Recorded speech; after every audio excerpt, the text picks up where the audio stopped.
আসসালামু আলাইকুম সবাইকে। আজকে আমি আপনাদের সাথে আমড়ার একটি মজাদার টক ঝাল মিষ্টি রেসিপি নিয়ে হাজির হলাম। তো বন্ধুরা চলুন দেখে নিই কীভাবে এই আচারটি আমি তৈরি করি। তো প্রথমে আমি যে সরিষার তেল পরিমাণ মতো দিয়ে দিলাম। এরপর যে 1 টেবিল চামচের মতো করে রসুন বাটা দিয়ে দিলাম, আর 1 চা চামচের মতো করে পাঁচফোড়ন দিয়ে দিলাম, আর কয়েকটি শুকনো মরিচ দিয়ে ভেজে নেব।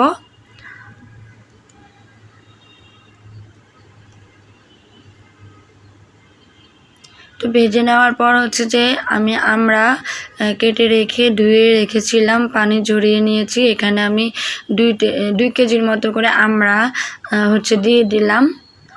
তো এখন আমি স্বাদ মতো যে লবণ দিব, আর মিষ্টিটা আপনাদের পছন্দ মতো নেবেন। আমি এখানে 2 টেবিল চামচের মতো করে মিষ্টি দিব। আর যেহেতু আমি এটা টক ঝাল মিষ্টি কম্বিনেশনে তৈরি করতেছি, তাই এটার মধ্যে টকও পাবেন, ঝালও পাবেন, মিষ্টিও পাবেন। এই আচারটি এভাবে তৈরি করলে অনেক বেশি মজা হয়। ভাতের সাথেও আপনারা কিন্তু আচারটি খেতে পারেন। তো এই পর্যায়ে আমি কিছুক্ষণের জন্য ঢাকা দিয়ে রেখে দিব। বন্ধুরা, এই আচারটি যখন তখন খেতে আপনার খুব ভালো লাগবে। বিশেষ করে মুখে যখন রুচি থাকে না, অনেক খেতে মন চায় না, তখন কিন্তু আচারটা খেলে কিন্তু আপনাদের মুখে রুচি ফেরত আসবে। খুবই মজাদার এই আমড়ার আচারটি। তো এই পর্যায়ে আমি এখানে 1 চা চামচের মতো করে আদার গুঁড়ো আর 1 চা চামচের মতো করে লাল মরিচের গুঁড়ো দিয়ে দিলাম। তো কিছুক্ষণ ভেজে নিব। লো আছে কিন্তু আমি ভেজে নিচ্ছি। ডিরেক্ট যদি আপনি চুলায় রান্না করেন তাহলে কিন্তু পুড়ে যাওয়ার সম্ভাবনা আছে।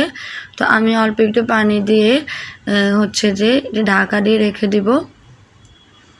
তাহলে সম্পূর্ণ উপকরণটি আপনার আমড়ার প্রত্যেকটা আবরণে যাবে।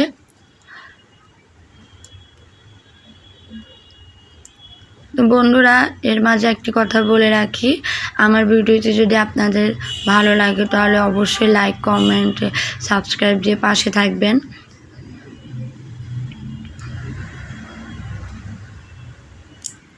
তো দেখতে পাচ্ছেন আচারটি কিন্তু অলমোস্ট হয়েই গেছে। এখন আমি সাদা ভিনেগার 1 টেবিল চামচের মতো করে দিয়ে দেব, যেন আচারটি বছরকে বছর যে সংরক্ষণ করে রাখা যায়।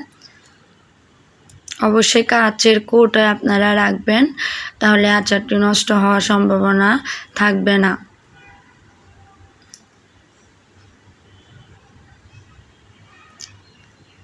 তো বন্ধুরা, আমরা সিজনে অবশ্যই আমড়ার আচার তৈরি করে রেখে দিতে পারেন। সময় অসময়ে খেতে অনেক ভালো লাগে। তো আপনাদের রেসিপিটি আশা করি ভালো লেগেছে। তো বন্ধুরা, আপনারা সবাই ভালো থাকবেন, সুস্থ থাকবেন। আজ এ পর্যন্ত। আল্লাহ হাফেজ।